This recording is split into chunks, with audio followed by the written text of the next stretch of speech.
All right. It says we are live. I'm going to wait for just a few minutes, few seconds actually, to see if YouTube and StreamYard are talking to each other. And it looks like they are indeed talking to each other. So, welcome to the Rabyd Atheist.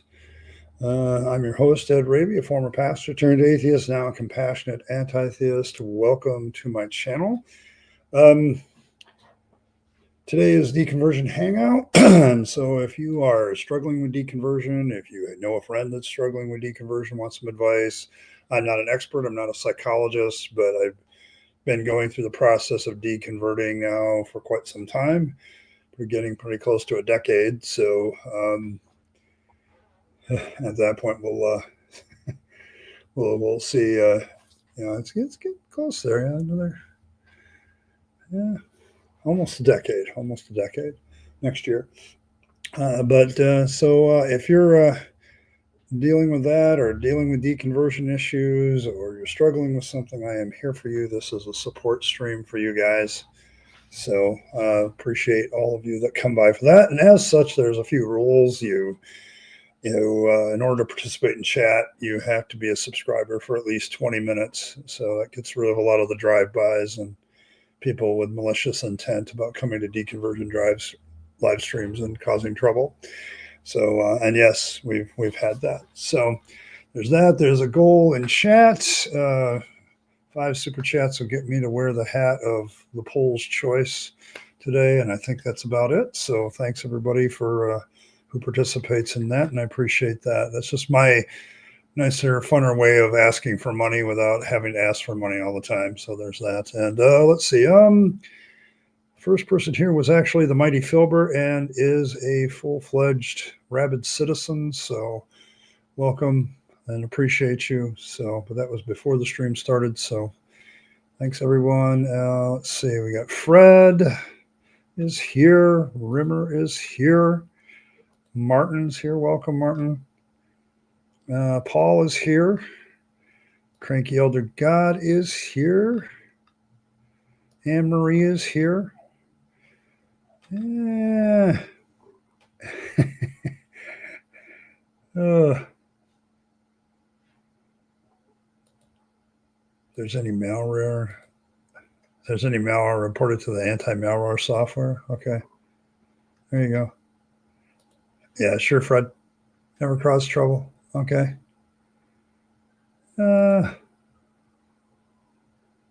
Yes, we have very little of that. Oh, Jesus wasn't special. It says no, Jesus wasn't special. I find that fitting. I mean, I tell you,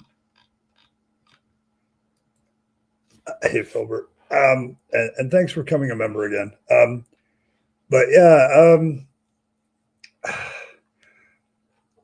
I tell you, I've seen this now in a couple of streams where people have talked about it, and I haven't seen a couple other things around it. It's about Jesus. And one of the things I used to do as a theist was talk about my good buddy Jesus. And when you deconvert, you lose your good buddy Jesus. And so who Jesus is, it's funny because I've had the discussion about, that imaginary friend thing before. And it's amazing how Jesus seems to reflect the person that has the relationship with him. It's kind of interesting that way. So,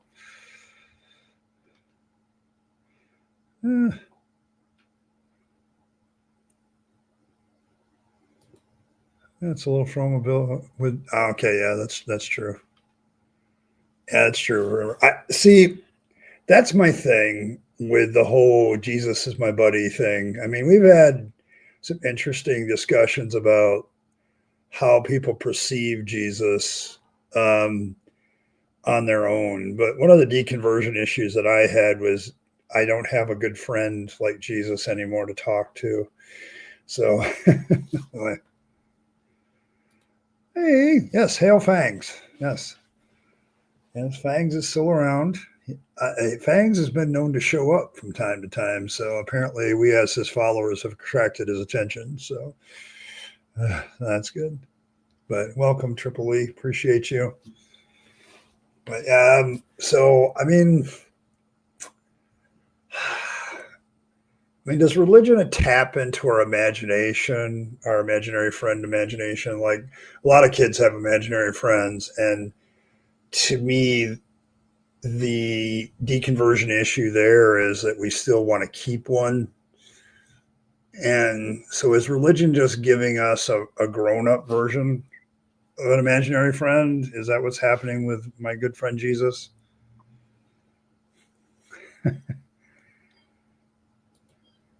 Your friend is still your lying brain. Okay, that's probably true. As long as you got your plastic Jesus. I love the Jesus with the thumbs up plastic Jesus. I've noted that I've seen him on a few dashboards. I find that hilarious. So was also you were the last one picked even among your imaginary friends. So you have imaginary friends and they still pick you last? Jesus.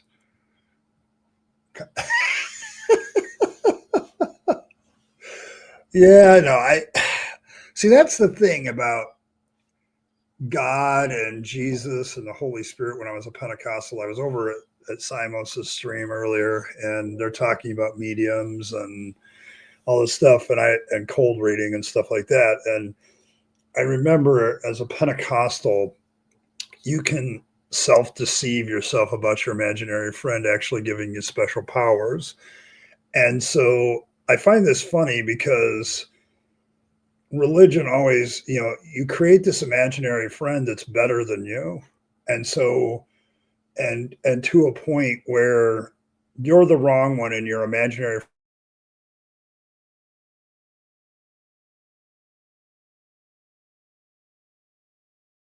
friend is always heavy.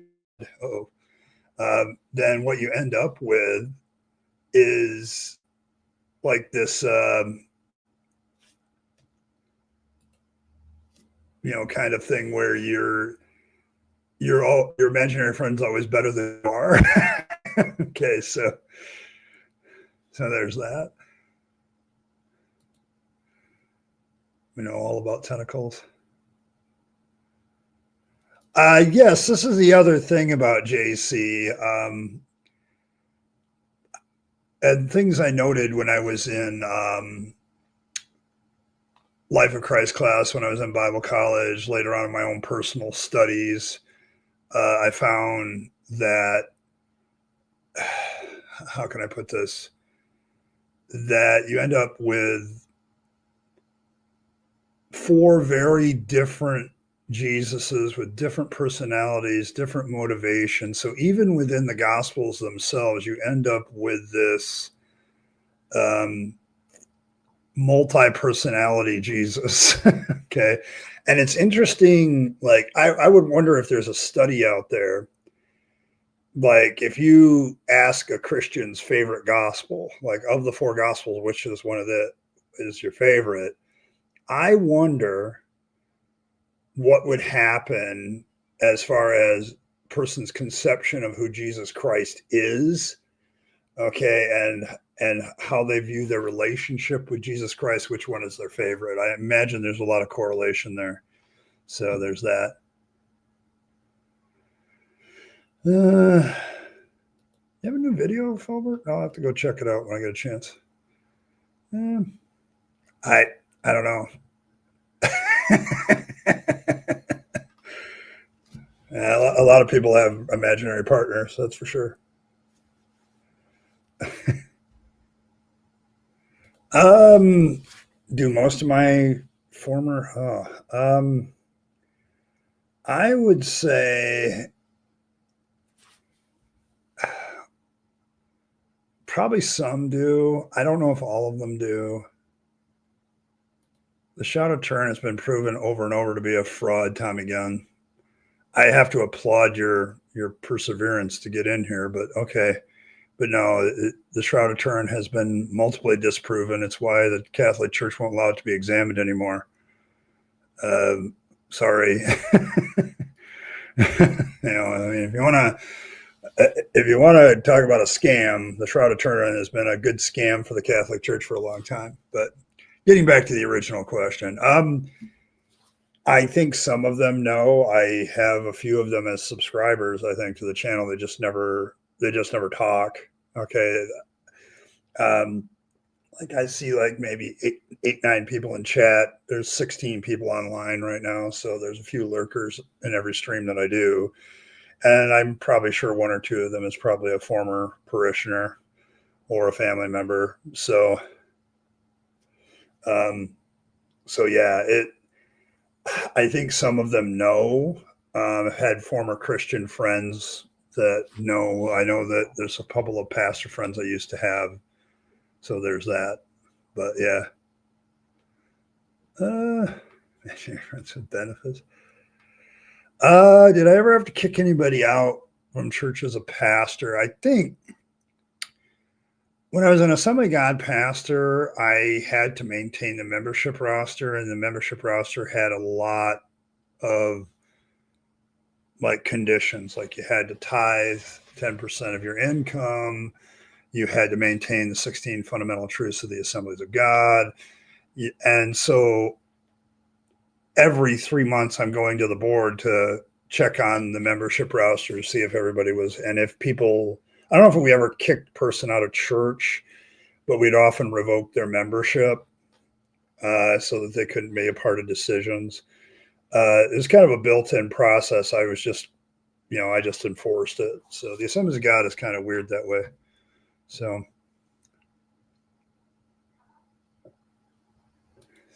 okay. In modern atheism. How Christianity changed the world. Well, that was all kinds of fun. Okay, yeah, I imagine it is. Yeah, it didn't change the world for the better, I can tell you that. But yes. I'm trying to think, did I ever kick anybody out?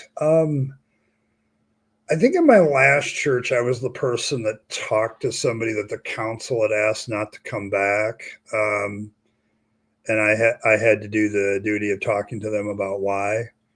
And I can't remember the specifics, but it was like I did have to tell somebody they weren't welcome because they kept interrupting the services and, just causing mayhem. And a couple of times they were drunk. So it was more of a keep the order thing. So.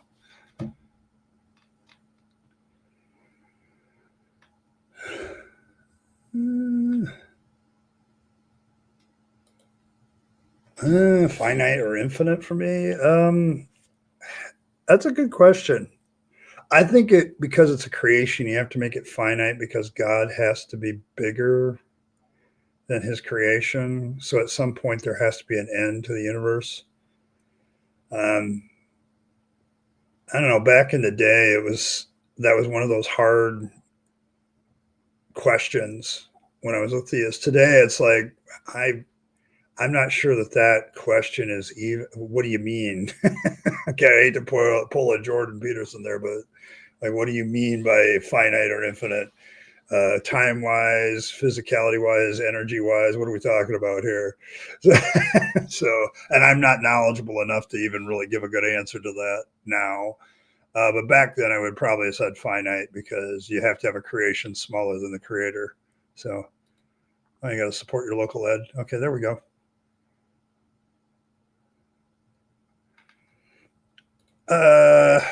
Yeah, I think that's the issue is that God exists outside of creation in Christian theology. And so he has to be larger than his creation. So, I mean, I suppose you could still have an infinite creation because you have an infinite God kind of situation. Theology is always, flexible. So it's really flexible. I prove that every day with fangs. I love to get kicked out. Yeah, I mean, I get it. And right now it's like, yeah, getting kicked out of church for causing mayhem is kind of on my bucket list. I'd rather get kicked out for asking a very poignant question. I don't know. I mean, it's it's one of those things that I kind of fantasize about by going back to my own church and causing problems. But yeah, no, so.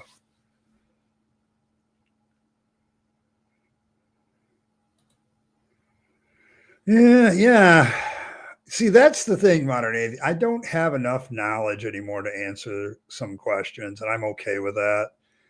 Whether the universe is like infinite or finite, it really, on a practical daily level for me, it does not matter. Okay. I'm more worried about whether or not my landlord's going to get my fridge out of here in time for me to stream. Yeah. So, because my old refrigerator died, so I just bought a small mini fridge to replace it and told them to get the old one out of here. And I'm trying to negotiate a date for 3 days to get it out. And so today was the day they finally got it out, and I got it out in time to stream. So there was that. What's the color of money? It depends on the nation you get the money from, or if it's cryptocurrency, does it have a color? So yeah, you could also you can combine like a transcendent God with an animistic type God where he is both his creation but outside of his creation. There are people that believe that. See, that's the beauty of theology. You can play with it until you get something that's comfortable for you, which is usually how theology is done. It's all about, yeah, I mean, it's all about how it's done. So, hey, Tux, good to see you. Spaceless, timeless, sounds non-existent. They mean God isn't relative to creation by that, which is a strange. Yes, it is. I've been trying to point this out this entire stream. You got to understand something about theology. Theology is very flexible, and it's designed to be circular. Like you answer one question, and that satisfies everybody until somebody comes up with another question based on the answer to that question. Theology is constant circular reasoning, constantly solving a problem only to create another problem, which you then solve, and that creates another problem. And it's all has to do with the fact that the standard definition of God, like the omnipotent, omni-God, just doesn't work. And so you end up going around in circles. And so, like, God's relationship to his creation is he's omnipresent, so he's everywhere, like inside the smallest atom, all that. But at the same time, somehow he's not his creation. And so it's like, okay, how do you get that? So it's a strange worldview because your standard Orthodox Christian has this idea that God is outside of his creation, but intimate with it. It gets weirder and weirder the more you deep dive theology. It's whenever I've heard several YouTubers that were Christians say, if you understand a little theology, this makes a hell of a lot more sense. I'm like, no, it don't. You just caused 3 more problems.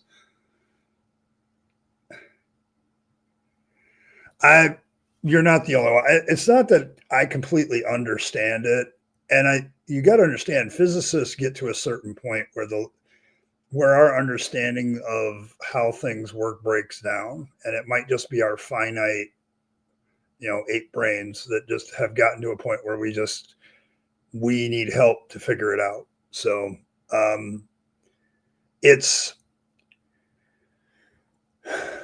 I understand it enough to know, based on the evidence, that the universe is I can say is expanding and it's getting bigger. And it has, if you extrapolate backwards, you get to a point where it seems to be in a singularity.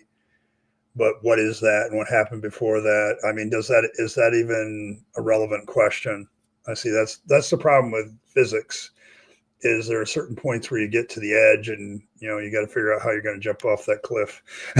And I don't understand everything either, but I can accept that as a theory, it's probably the preeminent one right now. So, because it works and it fits a lot of stuff.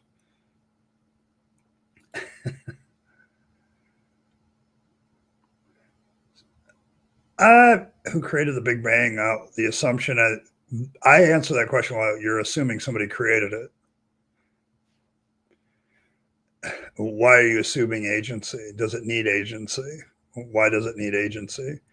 And I would ask him to prove agency at that point in anything supposedly created. Do you have pictures? Do you have design schematics down filed at the city hall of who designed the human being and then built them?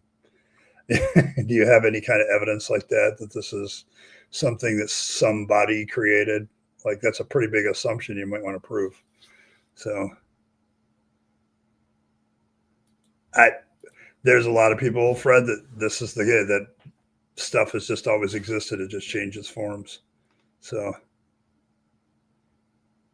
yeah, if you get him inside of space-time, you can disprove him. That's why they don't like it. So you make him timeless, void, formless, basically non-existent. So without saying he's non-existent. So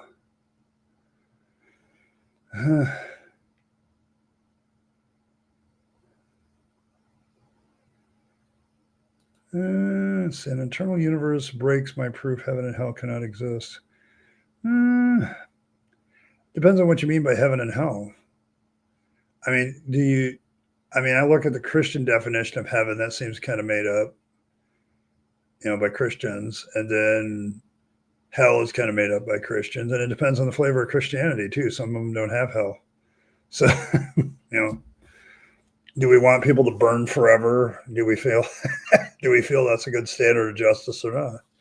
Maybe annihilation's a better thing. So, yes, omnipresence with time. Everywhere present at all times is a standard definition in theology of omnipresence. Like God is talking with Abraham right now just as much as he's present with me at this stream.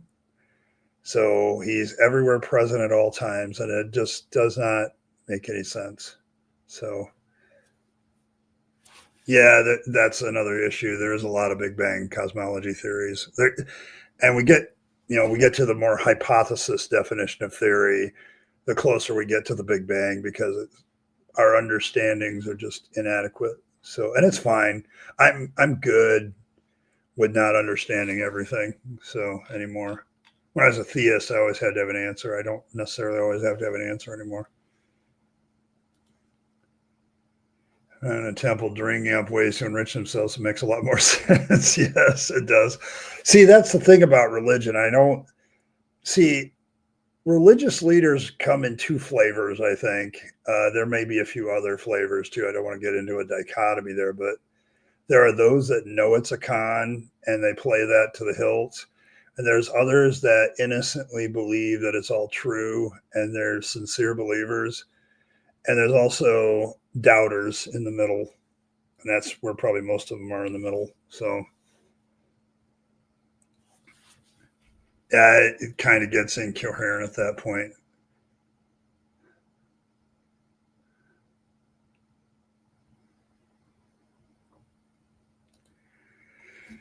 I'm going to date myself.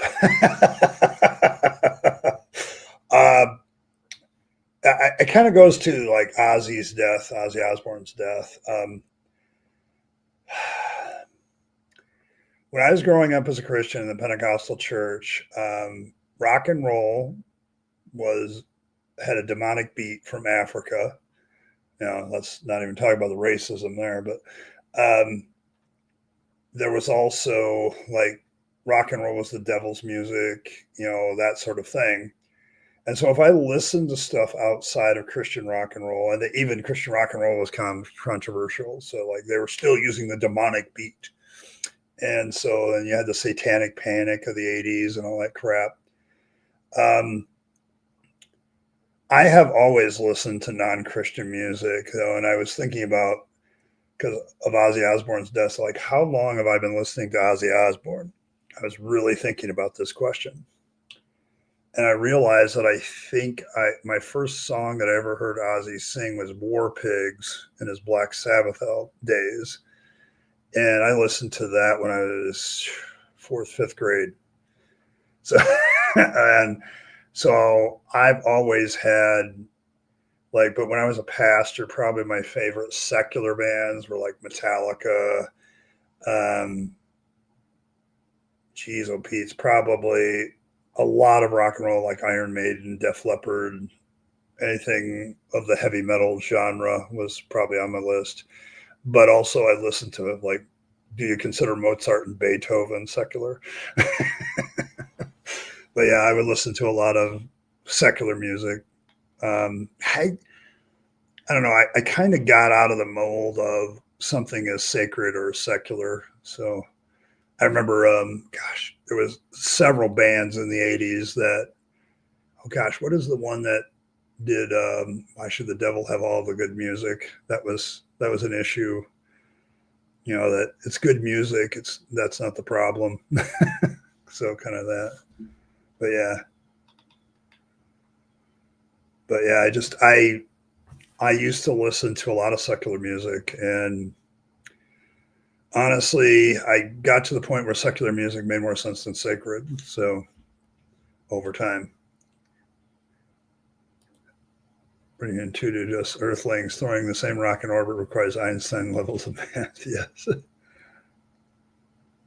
yes, nothing is eternal. Yes, where is heaven and hell? That's another good question. I have no idea. I don't think they exist. I saw what you did there, Martin. Yeah, I had to hide my secular music, like in a certain sense. I guess I had good parents on that regard because my parents had been like hippie liberals before they became fundamentalist Christians, and my dad had this old like record player that he had bought, and so he had a bunch of stuff like that's how I like Iron Butterfly in a Calvita. My dad had that album. He had several Johnny Cash records. He had, a lot of older stuff. And that's how I got acquainted with that. And my mom had all this like classical music because she was part of her high school orchestra. So she was always into that. And so if I ever had like non-Christian music, like I think the first true non-Christian album I ever bought was Def Leppard's Pyromania. And I love the cover art. And I remember was it what's her face going burn the building, and the guy from Twisted Sister getting on there and absolutely schooling those guys. It was hilarious. But I remember that. So I remember having secular music all my life and just enjoying the music. But I think probably the bigger bands like Iron Maiden and Metallica became more part of my repertoire. So, and I love the imagery that they goes.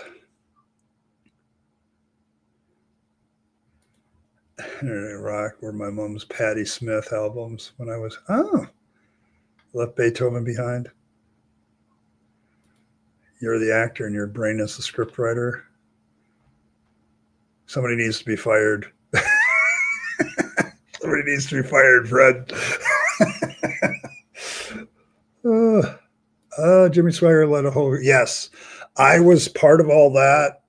Okay, Larry Norman. Yeah, there was like, why should the devil have all the good music? But there was a big fight in the '80s when I was a youth because I graduated high school in '87. So the middle of the '80s was like this big satanic panic, anti Dungeons and Dragons, anti Christian rock, anti rock and roll. Like every conservative fundamentalist Christian was like, and there were a lot more of them back then, by the way. But yeah, there was this big fight constantly, and I just took sides. I'm like, no, it's good music. Okay. And so I ended up, God, I must have had 600 cassette tapes. I'm dating myself there of Christian rock musicians from Petra to Stryper to DeGarmo and Key and a whole bunch of others. Like anything that was Christian, and as long as it was Christian, my mom and dad didn't really raise an eyebrow. They would raise an eyebrow when I brought like Def Leppard home and a few others. I think I had Metallica's Ride the Lightning too, so which I loved. I loved that album. So there's a lot of stuff. I love Master of Puppets more, but I started to get into Metallica because I love their their layers of music, especially when Cliff Burton was still alive. So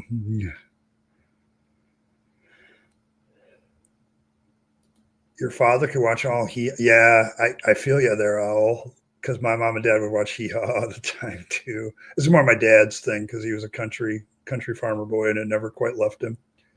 So they did. They got rid of a lot of them too, Rimmer, because they had my mom and dad would talk about like Led Zeppelin and like all that stuff from the 70s, like all the cool stuff from the 60s and 70s. My dad was a big fan of, who was it? The female artist. Oh, God. I hate it when my brain doesn't work. I can see her face. But it's like he was a big fan of many of those artists back then. The Who, Jefferson Airplane, all that stuff. He had pyromania, lost all of it in a house fire. Ironic. Saw the irony there, Fred. Yeah, but my parents had some pretty cool stuff. But somewhere along the line after my birth, they both became fundamentalist Christians. And I often have the theory is like they wanted to teach me the proper morality and not go down some of the rabbit holes they went on. So, because they were kind of hippie-ish. Not the hippies that had like, the hair and the tie-dye shirts, but their attitude was like early 60s, 1960s about stuff. So I don't know. See, I'm not the person to ask.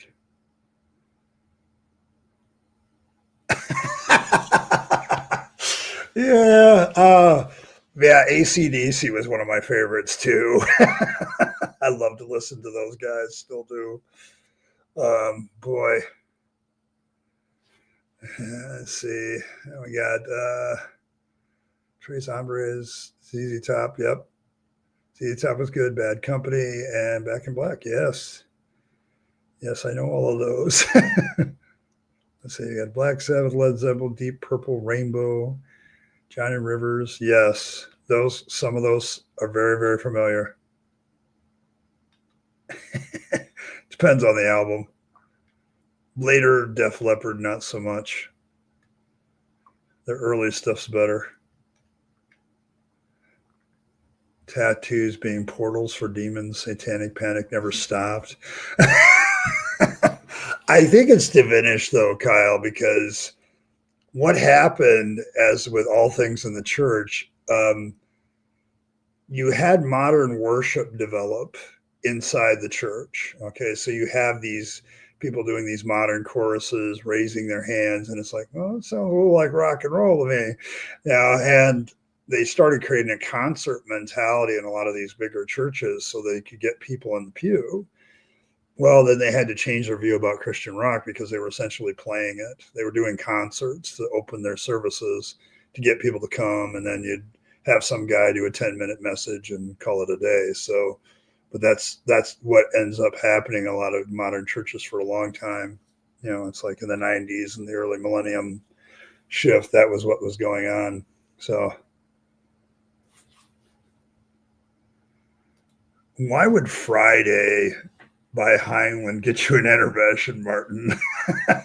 I mean, I get it because, it's about an android, Friday. She's a very interesting character. I've always found her very interesting.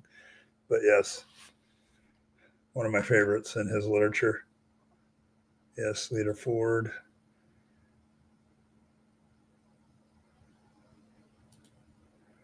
Easy my is when I found out that something actually I was only aware of explicitly religious genre like gospel or types of classical music before. Yes. I remember when it came out, Christian rock came out, and it was like, well, it's not Christian rock. It's Christian contemporary music. And I'm like, flipping rock and roll. Get over it. But yeah, I mean, music is a very interesting topic, isn't it? When it comes to this stuff like deconversion, like I think back, like Ozzy Osbourne's death, if I was still a fundamentalist Christian, how would I feel about that? And it's like, I'd be thinking all this evil shit about a person who did me no harm. You know, and now it's like, um, I'm going to miss the voice, and I'm going to miss the music, and I'm going to miss a man that had a very interesting outlook on life. And he was a believer. Like, I don't have a problem with the fact he was a believer. He wasn't one of those believers trying to shove his shit down my throat. So, so I'm good with it, you know. But yeah, I don't have that. Yes, I've gone around down a lot. I see the thing about music for me is like it is. I will get into something and I will deep dive it and kill it before I get done. So yes, Bon Scott. Yep. Rabbit Holes. Okay, there we go. Yes, Eliminator was a good album. Genesis, I had. Look at those haircuts. Oh, the real problem now, remember, is these old bands that are still playing. I recently, like Def Leppard was recently in the area doing a concert, and a lot of people went. And when I got the report at work of some of the people that went to it, it's like, it's hard to watch. They've all gotten old. And you know, rock and roll just has this youthful power to it, and it's just not there. Yeah, well, everybody goes pop. Can't blame them. You can't make any money being edgy. So yeah, they've changed. Was the Wall best of the Platters? Probably. Styx Renegade. Yep, that's a good one. I had Mr. Roboto, which was also a very good album. They did a lot of good stuff. I missed Styx was one of those very, very interesting bands.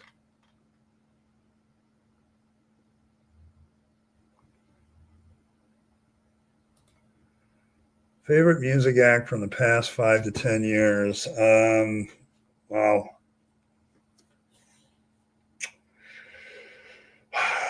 Who exists now that see most of the stuff? I haven't gotten into music over the last 10 years. Like I start losing interest at about 2015. So I don't know. Maybe I'm getting too old for this shit. Possible. But like more modern bands that I do is like Hailstorm is still a good rock and roll band. They're definitely a rock and roll band. Disturbed was part of my playlist for a long time. I don't listen to them as much anymore. I tend to be very moody about my music, so.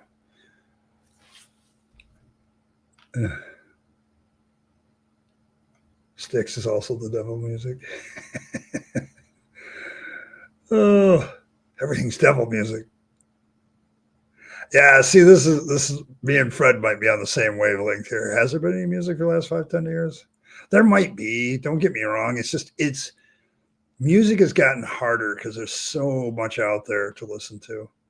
We used to get this packaged thing that had to go through a lot of filters, and now anybody with a band can throw themselves on the internet, and there they go.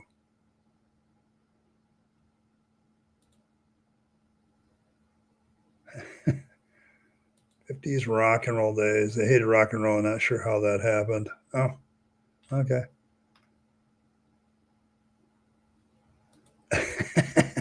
You look like Liberace. Oh, Baron Cross. I know that name. I used to have all their albums once upon a time. Their first album is so typical 1980s hair metal.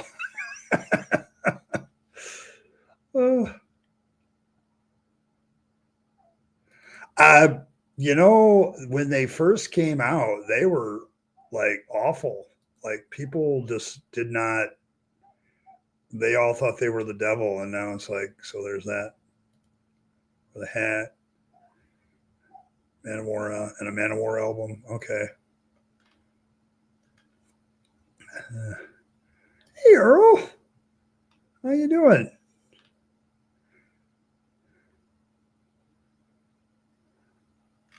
And Evan is here too. Yeah, there we go. I'm there. Yeah. You're all late.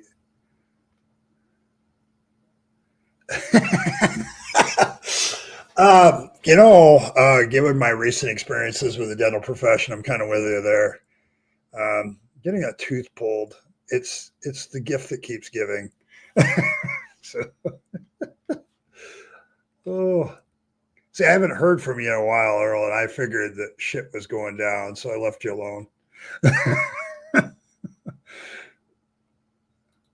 uh, I think my best Queen memory, Owl, is I actually saw the Live Aid concert live on MTV. Like, I remember staying up. I remember it was live at a certain time on MTV, and I remember staying awake and watching Queen do their thing. So I actually saw that concert as it happened, and so that was kind of cool. So that was cool. Relax, Earl. You're among friends. And if people don't like Earl, I don't like you. So there you go. And don't grind your teeth over it. Yes, she had a wonderful day at the office.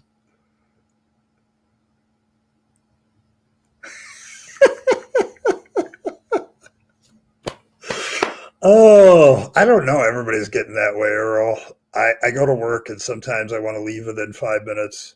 Retail's gotten very interesting. Thank you, tariffs. Because we get people yelling, well, why is the prices going up? I don't know. Don't you pay attention to the news kind of thing? So, technologically between 19. Yeah. Trying to think, when it came to music, like when I started with music and started listening, my mom and dad had an 8-track player. And I thought that was the coolest thing because you could switch in between songs. Like you could, if you didn't want to hear the first song, you just pushed the button and went to the second song. It's like, and it was like the first CD player, only it was magnetic tape. So yeah, they probably don't survive. But then I had, I long playing records. I played those, learned how to handle. I about killed my son when we went on vacation a couple weeks ago because I had a record player, and he's like dragging the needle. I'm like, "What the hell are you doing? You're going to ruin the album." he did not know how to handle that because he grew up in the age where music has been air, basically. And cassette tapes and then CDs and then iPod. It's like I've watched it all. So, yeah, I love Fangs too. Fangs is awesome. I love Fangs because you can do a lot of things with Fangs. Like, you can substitute Fangs for the F word and not get in trouble. So, oh, do you see King? No, I didn't.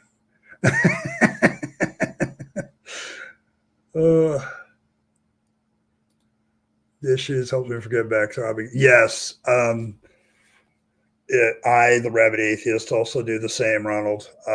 Music, I have my earphones on when I'm working around here. Like right now, I'm trying to like deep clean my entire apartment, and the more I do it, the more I feel creative. So I'm now beginning to realize that I've got to get this place in order, and then my autistic brain doesn't have as much to obsess about, and I can focus on things. So, yeah, I think Earl's upset. She has a grumpy pout. We'll try to make you laugh today, Earl. We'll try. I mean, you know the crowd here. Despite the anesthesia, the pain was intense. The dentist literally physically forced. Yes.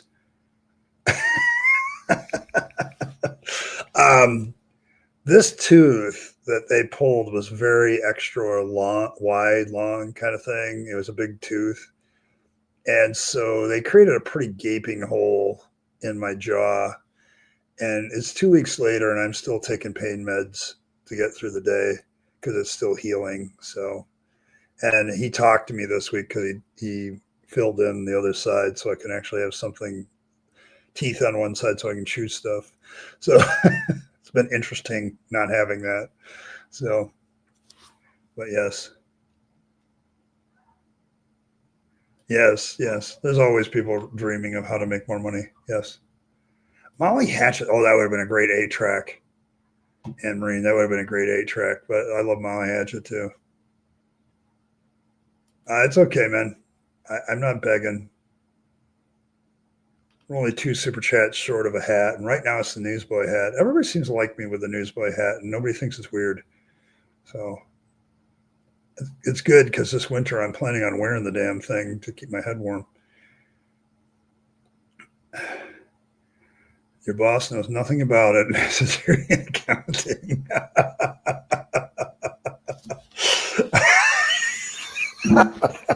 Wisdom from the older gods there. Oh my gosh, that's great. Oh my goodness. Oh my goodness. Yes, yes. Here, let me find it. There we go. I found the right emoji there for you, Earl. There we go. There we go. Oh, I hear you.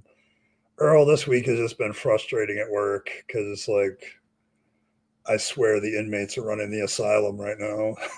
It's just like, yes, flirting with disaster. One of my favorites. Yes, this was my dad's stereo for years, and my dad was like a musical aficionado, and he was a tech junkie at the time. So you got to understand tech junkie in 1970s, 1980s terms. So, but we had the chair in our music room. Like my mom and dad had this room that was dedicated to music. Okay. Um, and the chair was right in the middle of it. And my dad had these speakers all lined up so that if you sat in the chair, you got genuine stereo sound. Okay. And it felt like you were there. It was great stuff. And yeah, his stereo had an 8-track player, a record player, a radio, one of those old ones. Took up half the wall. So the power of fangs compels you. There you go. Yes, it took up the entire living room. Yes, we had a room dedicated to music. My mom played piano and the flute, still does. She can't play the flute anymore because her hands have gotten that bad, but she can still play the piano. Um, but yeah, we had a piano, a flute in there. My dad was a bass player, like an electric bass player. So they had all that. I tried to play saxophone and failed, but yeah. So yes, chaos. Yes, chaos. My favorite kind of chaos.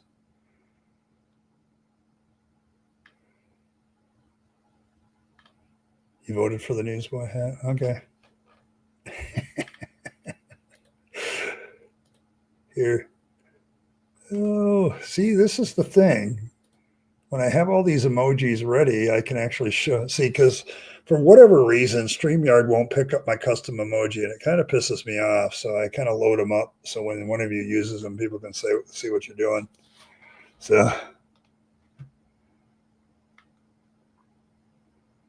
3 months of clusterfuck. I don't know. It's weird, but I wear it well, so it's not weird. Okay. I'm see. I'm sorry. I like watching like film noir detective every once in a while, and the 1940s and 50s. Yeah, when it comes to fashion, people knew what they were doing. It was simple, but boy, was it classy. So, um, yeah, it's kind of the definition of retail. um, some of you have probably heard of the Traverse City incident with the guy, you know, using a pointy stick and stabbing people. But like I work in a store, we're about 50 miles from that. So it's like we've been sending people up there to help them get reopened. I guess they reopened yesterday. So we've been very connected with that whole thing. So, but yes, it's they they always have this thing with retail, like we're constantly shifting products. That's what makes my job necessary. Like if we lose a contract with a certain supplier, then we have to take that off the shelf and put something else in its place. And that's where my job comes in, where I have to change the shelves and change everything to do that. So it's like it's a constant thing. And just when you think you've got it figured out, they change the rules or emphasize a different rule, and for no apparent reason. And you just kind of go, so hi Wolf, just woke up from a nap. There you go. I did this too. It was Casey Kasem's Americans Top 40 and a few others that I would listen to, and I would just wait when my fingers on play and record. And I'd do that up in my room where it was quiet, so and have the radio on real loud so nothing else would override it. And then you get a lot of free music that way. That was early music pirating. So I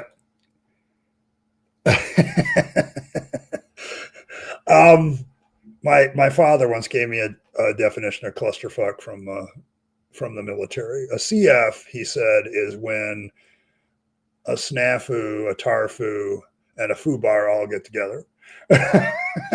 So you have situation normal, all fouled up, fucked up, whatever you want to call it.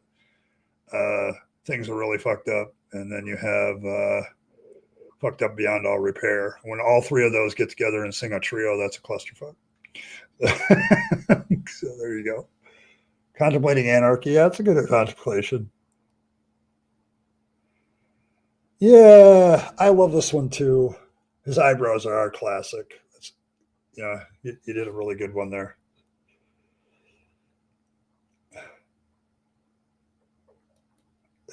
Anjay Trass is the same as a trio. Okay, there you go. The name of the hop. Here's the Holy Choppers. See, we keep getting all these expressions for fangs, and I just enjoy every single one of them. This is the beauty of a cult. You just get the basic idea and set it loose and then see what people do with it. It's awesome. Doublets and poop pants, bum rolls, too many layers of skirts are good too. Big fan of onesies. You're a fan of Mormon undergarments? No, I don't know how that works. Yes, we were pirates of radio waves back then.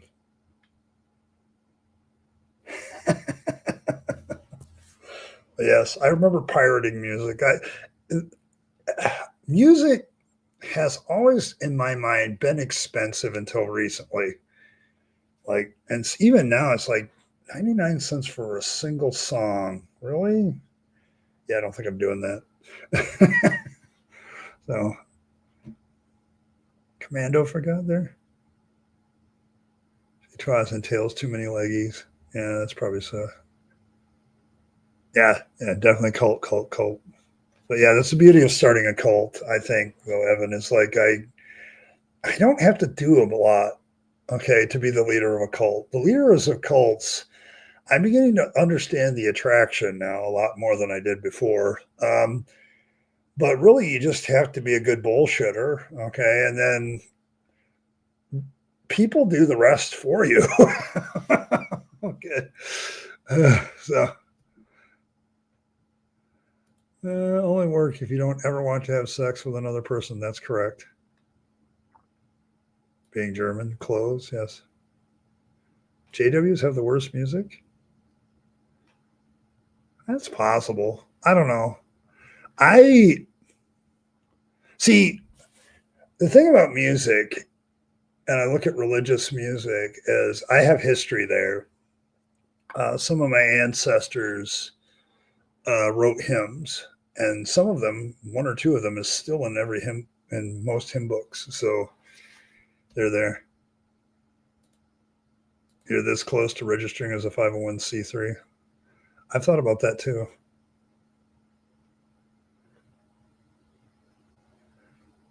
I understand now that man.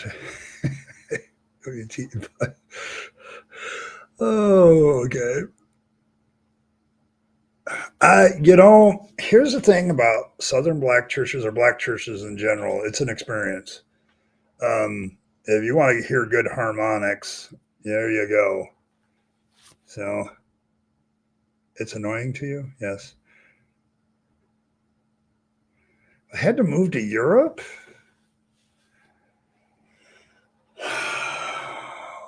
See, I don't know. Europe to me is a place that I do think I would want to move to if things get too bad here.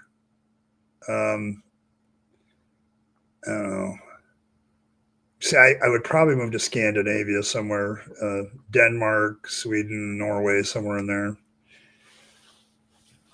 Because I actually Sweden, Norway, and Denmark are all in my genetic background, so it would be kind of going home.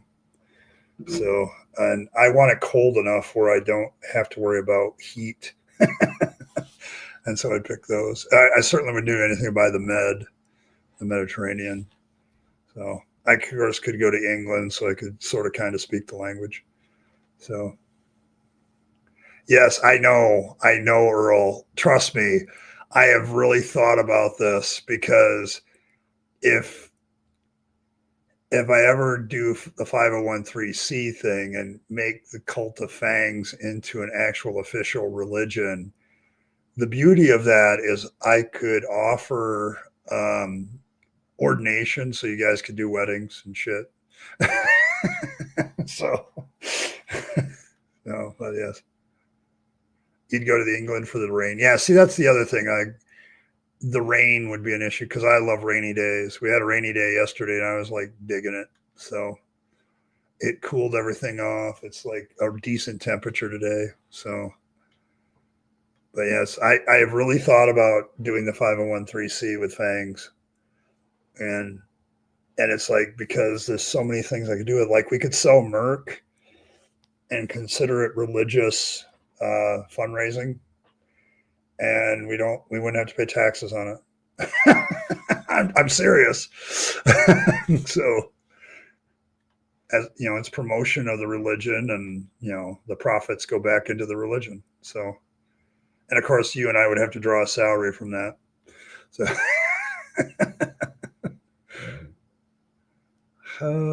Johnson pain jump around. Yeah, I don't like heat either.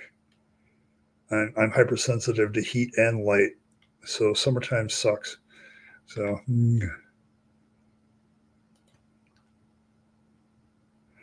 well, here's the thing, Ronald.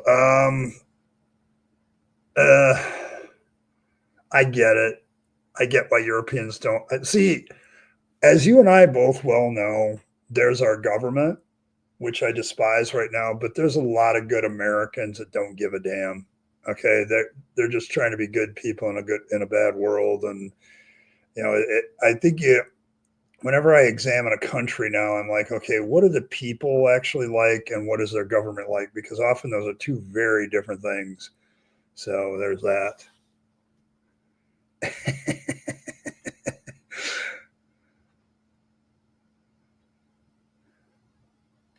Can't cry if it's wet out. Yes.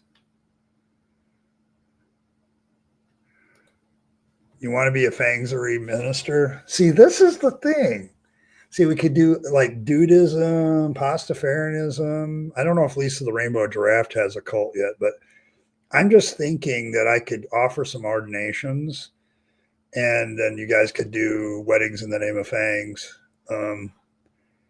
I mean, you got to understand, Fangs isn't really interested in many parts of relationships except the boinking mostly, but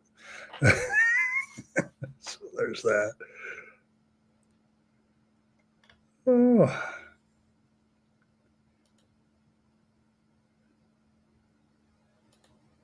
$1 houses in Sicily. Yeah, that'd be good. I don't know. The Med is kind of too warm for me. Okay, there you go. Take care of the cat. You're hypersensitive. You don't get out much. Me either. For the same reason.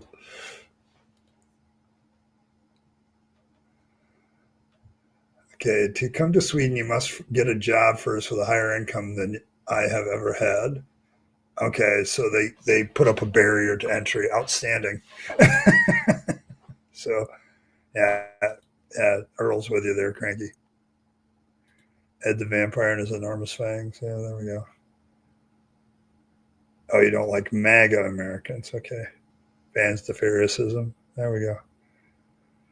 Yeah, I mean, that's the thing. It's the rightism these days, which I don't think is going to be very popular in a couple more years, but we'll see.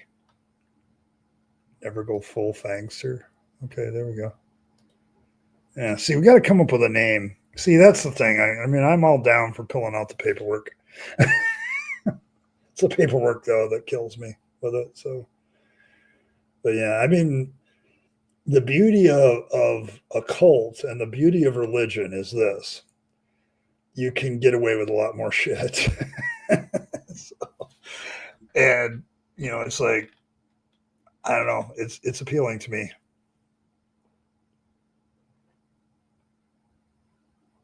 You're on a mission from Fangs. There you go.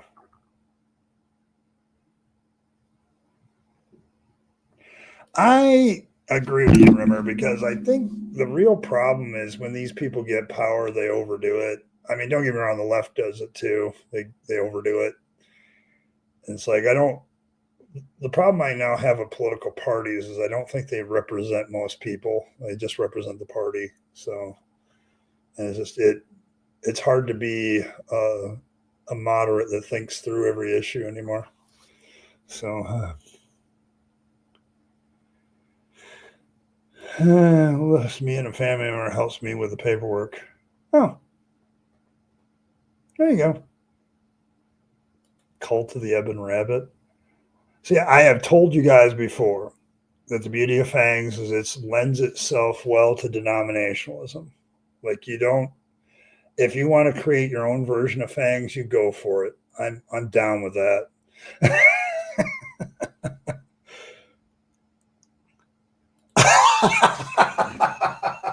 I would love to see that, Earl.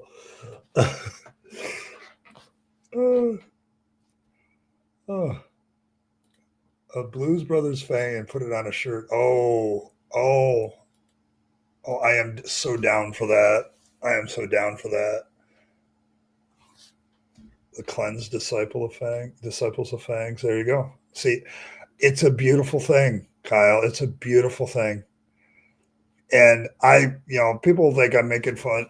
I am making fun of religion, but I'm illustrating a lot of points about it. Like you can make a cult specific enough where people buy into certain things, but general enough where you can do anything you want. And the whole point is to prove how easy a religion can be created and done now. Like, Fangs does time travel. That's an established fact. I mean, this may or may not be a photo from the past of how the whole Christianity got started. It's a cautionary tale that I'm working on writing about how Fangs visited the real father of Jesus is actually Fangs. So, and this is a cautionary tale about how not to muck with history because it can create stuff that's a bigger problem. So, and so we're going to write about that at some point. We're all on a mission from Fangs. Fangs with shade and a penguin. On a mission from me.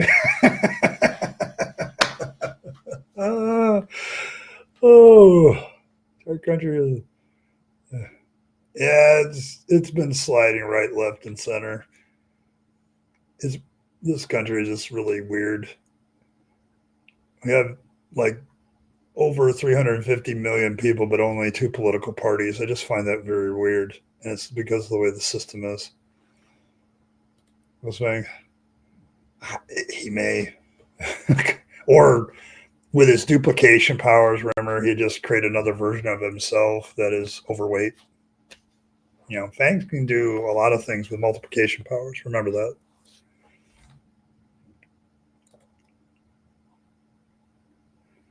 Okay, so they had the talking dog over in German, but the singing wasn't. Oh, that would have been hilarious.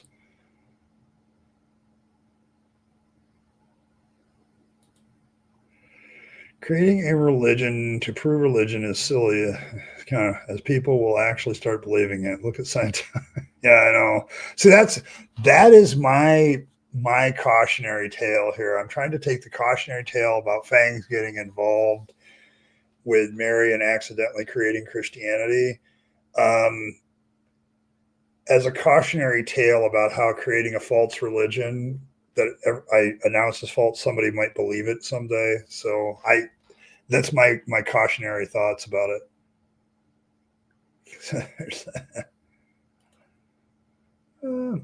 I could do some worship songs. Blessed be the fangs, open the fangs of my heart, you know.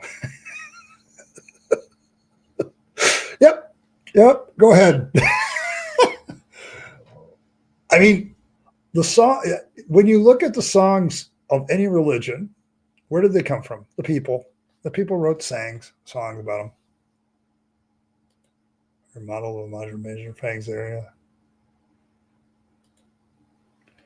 I thought somebody accused you of being narcissistic recently and an abuser. Neither of which are true, but Asshole relayed that last time. Speaking of false fake Asshole, I haven't seen fake Asshole yet. He might be here anyway. He's just listening.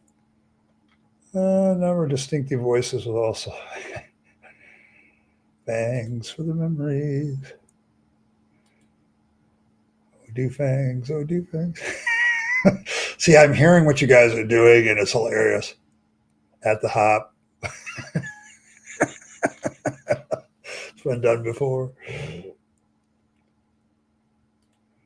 They're doing in the name of what he created. She took it back.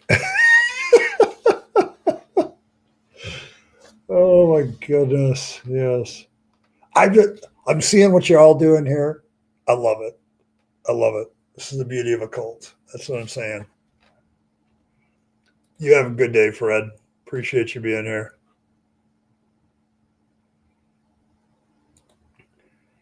Read Dianetics on 3 separate. I have never bothered. What did I read of his? Battlefield Earth, which I found to be a very interesting science fiction story for a while, and then it got weird. So, bruxism.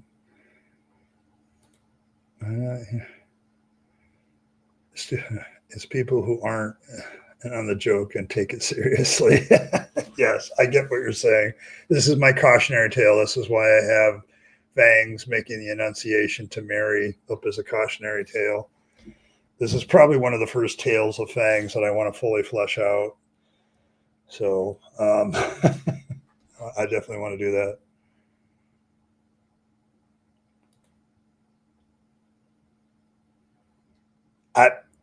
You could do Awesome God and change the words. I would approve of that because I hated that song when I was a minister. It came up so often and I just got sick of it.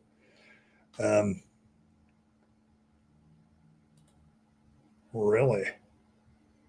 Jump Around as a worship song. Go to sleep, little fangs. You and me at like 3. Oh, Earl. Oh my goodness. Random idiocy right now. And it's just doing my heart so well. It's been a rough week. I ain't gonna lie.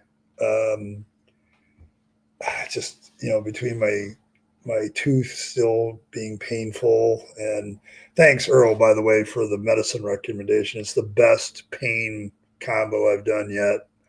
So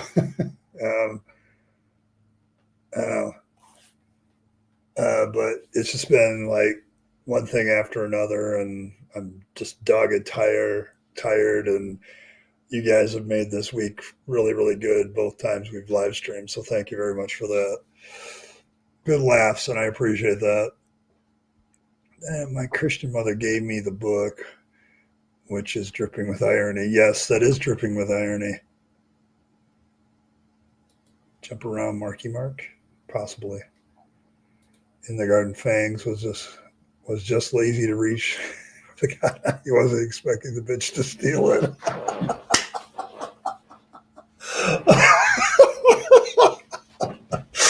Oh, you've just created another connection to the Bible with Fangs. Oh my goodness. There's another story there. Oh my God.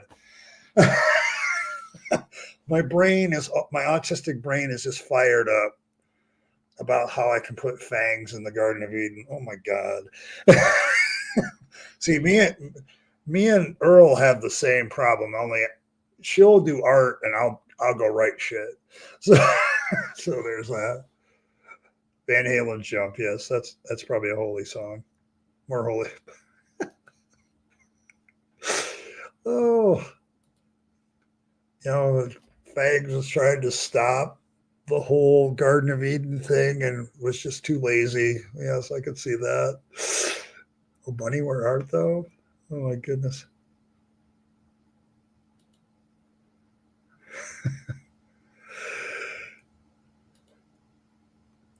As a statement to everybody else, yes. I haven't heard of earphones. Like, wear earphones, wear ear devices so you don't annoy everybody else. Yeah, I haven't done that yet. Oh, why should they? What am I saying? Yes. Yes. I mean, back in the day, I didn't always listen to Metallica, but when I did, my neighbors did too. So whether they wanted to or not. Now it's like I got earphones. I don't have to disturb my neighbors. I can be polite without and still have my music at the level I want. So there's that.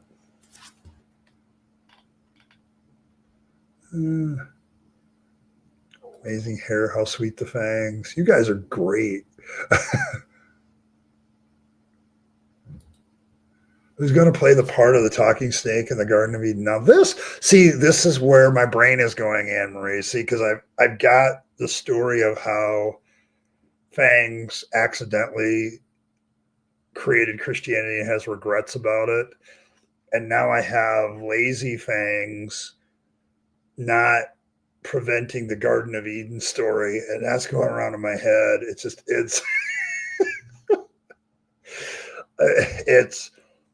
It's combining the Fangs mythology with every other mythology I can think of that is just making my brain click these days. And so I'm seriously going to probably start another document where I just put Fangs stories in. And eventually, when it gets large enough, I'll just publish it. That's amazing hair. How sweet the Fangs. I'm a bunny of constant I'm a bunny of constant sorrow. Yeah, well, she likes that one too. Born to be alive, yes. Hated rock music, so I used to play Toka Fugue by Bach when his neighbors played it. It's a great way to have people hate classical music too, which is sad. Yeah, we're definitely making a book. We are definitely making a book. I originally thought about a children's book, but I think it would end up being too adult because of some of the nature of some of the stories. So, like, I mean, I'm sorry, Fangs, the whole Fangs with the Virgin Mary thing is a pretty adult story. So it's going to be an adult storybook in the spirit of children's books. There we go. That's what we'll do. So Fangs Terran Rhapsody for the Germans, Fangs of Change. Oh, you want to do an adult children's book? Yes. See, that's what I want to do. It's a children's book in the way it looks and feels, but it's not a children's book. So go Fangs to sleep. There you go. Yeah, I mean, see, the thing about good mythology, Cranky Elder God, is it usually is presented to children first. But we're not going to do that, but we're going to make it like see. So that, there we go.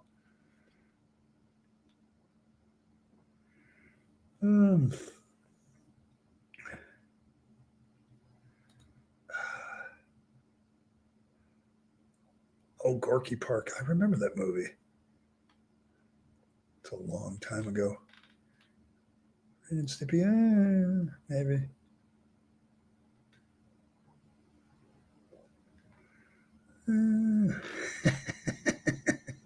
But yes, I now have two stories to write about fangs. I have the Mary one. See, I've got the basic mythology of what happened. Now I'm going to like fill in the details. So, and then I want to do, now I have to do the Garden of Eden. I have to think about that and get the theology right for that. I mean, getting theology right isn't that difficult. It's just, you got to think about it a little bit. How do I get around all this bullshit? Well, look at my enormous fangs. Oh, yes. Okay. Yeah. But there was also a movie called Gorky Park that came out during the Cold War, as I recall. So,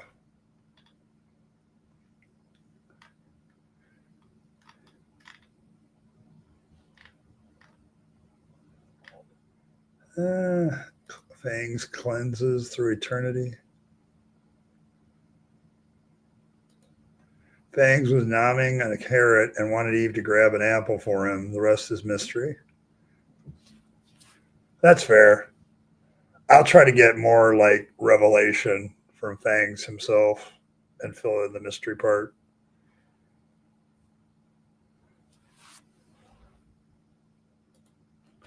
Shot on the mole's head, where the mole visits others to see if their turd is nicely illustrated. Yeah, it might be something like that, Michael Wolf.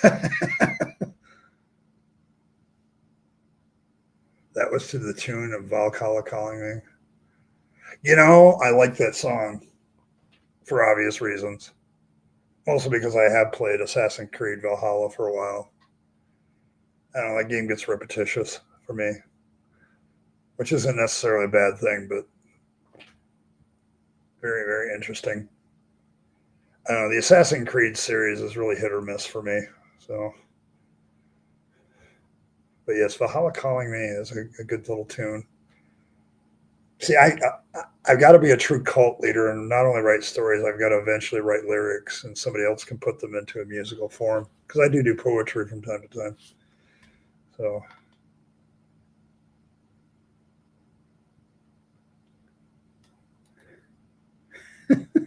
sticking to your fur. Okay, there you go. There you go.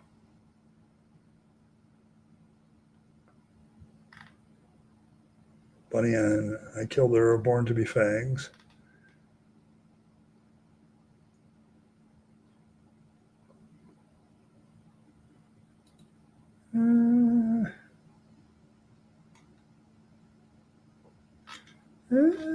Could be. I love like adult children's books, like when they do a book for adults, but it's children like that. So it's more like a shitty book. Yeah, that makes sense. You're going to see yourself out, Michael.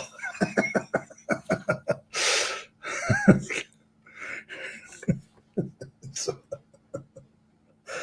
oh, the dad jokes. Oh my goodness. Yeah, there's a lot of bad books, but now I have two mythological stories. Found it: the Stinky Cheese Man and Fairy Stupid Tales. Okay, and Fairly Stupid Tales. Okay, I can see that.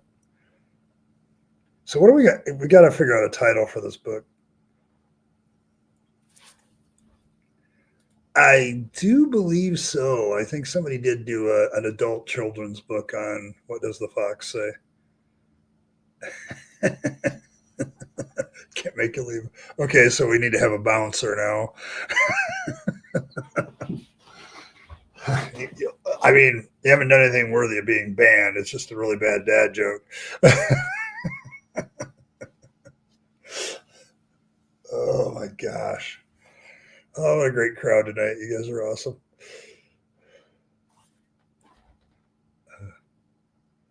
Oh, there we go. There we go. See, they came out. Oh. Other fairly stupid tales. Really?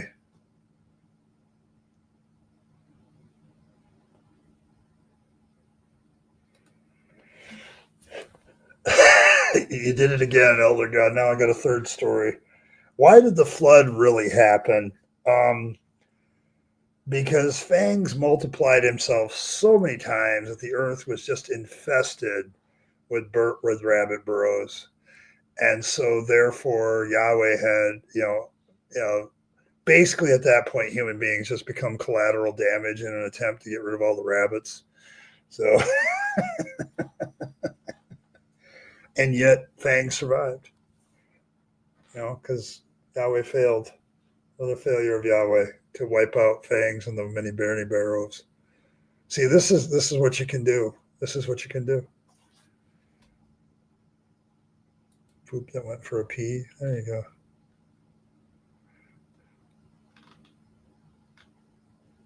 go. Fangs will survive. He's a survivor. Yes. See, that's the thing. It's like I love such a tale. That's a really good one. Like the Noah's Ark story devolves into something else. Another failure. I don't know. See, that's the thing, because you guys have gotten me thinking, because I know Earl is like already going with the artwork stuff. Like her brain is already headed that train. And when you guys give me story ideas like this, it kind of heads me in that direction.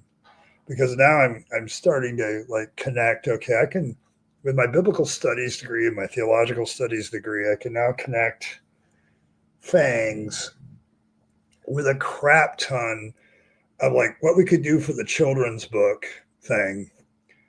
Is you have all these standard tales that are told to children from the Bible, and then I'm going to inject Fangs into those stories. So, but yes, the David and Goliath is a standard children's story, and I got to figure out how to get Fangs in there. Yes. See, and this is where Earl and me are a lot alike. The difference is our art form. Like her art form is actual like digital art. My art form is words. I'm a wordsmith. So I'm already like, I'm pulling up a document and I'm writing down I'll be writing all these ideas down after the show. And, I can always watch the show later and if I forget something, but it's like, I'm now saying, okay, we could do an adult children's book of all the typical stories that get into a Bible-based children's book, but I'm going to throw Fangs into it and make it an adult thing real quick. And I've been fishing for a theme or something that'll hold this book together, and I think I've found it. So I agree. Yeah, your prose is mainly nonfiction. My stuff is fiction. Like I love writing fiction, but my fiction usually always has a point to it. So Fangs and a ton of crap. There you go. Fangs prep the sling. Okay, you got me going there, Michael. We'll see. Parental advisory may hazardous to mental health. Yes, we'll put the same kind of parental advisory that this is not actually a children's book. But yes, I mean, I can see how, given my knowledge of biblical stories, I'd have to go, like, I'm going to probably look up like children's Bible stories now, and I'm going to see which ones typically show up in most books, and I'm going to adultify them with Fangs and what really happened, the rest of the story. So there you go. Cow pooped on Fangs, so he tricked Yahweh into smashing a statue. There you go. There you go. There's a lot of rabbits everywhere. What's funny now? Like I've been trying to use the AI I have. I think it's Copilot or whatever to kind of help me with some ideas and stuff. And now literally every time when I talk about my interests, it brings up rabbits. Like apparently I do rabbits so much now that it's like it's part of my interests. So, yeah, go ahead and write the epistle to the Swedes. You can do that. Go right ahead, Rimmer. I have told all of you overseas people, you are now apostles of fangs in whatever country in which you reside. Like Fred is an apostle to the Aussies, and Rimmer is now apostle to the Swedes. Michael is the apostle to the Germans. I'm granting religious titles. Take them. They have, I don't know how much you can couple those titles with some money at your favorite coffee shop, and you might get a coffee. But there you go. So there's that. See you later, Phil. Actually, I've got to get off too because I've got to go to work tonight. This is my Friday, but I do have to get ready for work and get some food and stuff like that. But this has been a great night, guys. I appreciate all of you. This has actually been a good brainstorming session. I now have an idea for a children's book. I've got the overall outline in my head already. And so, but yeah, it's like, it's going now because I think what I can do from a writing standpoint, and then the lovely Earl will have all kinds of ideas on how to illustrate this thing. And I would definitely collab that. And I would see what we could do with that. But yeah, it's being creative. So, but yeah. So there's that. You'll add a sign to your door like an embassy? Yes, go ahead. Go right ahead. Yeah, but I'm going to call it a night, guys. I'll see y'all Saturday. I'm not sure what I'm doing yet Saturday. So I want to thank everybody though for tonight's stream. For all of you, Gabe didn't quite get to the hat wearing. But Saturday I have a new hat, a brand new one that I haven't used before. So there'll be a hat reveal night. So I know that much about Saturday. So we'll see y'all there. And then thanks everybody for stopping by. May Fangs bless you. May he nibble on your heart. May he give you all kinds of ideas. And may you take all the cautionary tales of Fangs to heart and not muck with things too much.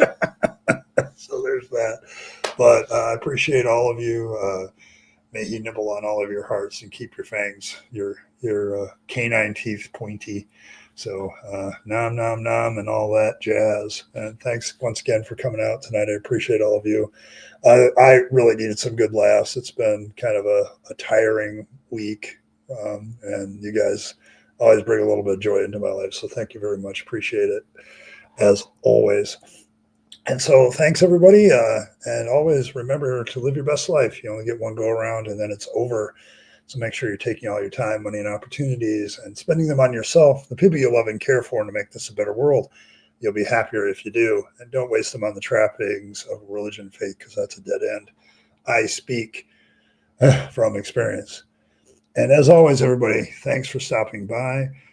And I will catch you all next time.